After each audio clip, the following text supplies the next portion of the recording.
মহামূল্য সিংহাসন। করিলে কামে খুশি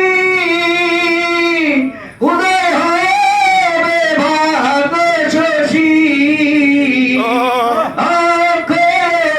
কিরীতি তারু দেখ না ধরায় অন্ধজন। ইব্রাহিম আদম বড়দের বাদশা, উনি খাটে শুয়ে শুয়ে আল্লাহরে খুঁজতেছে। ওই সময় ছাদের মধ্যে টক টক টক টক টক টক আওয়াজ হয়। প্রহরী ছাদে কেনে টক টক করে, প্রহরী গিয়ে দেখে পাগল দৌড়াইতেছে। হুজুর এই পাগল দৌড়াইতেছে, এই পাগল তুই ছাদে দৌড়াচ্ছে, আমার ঘোড়াটা খুঁজতেছে।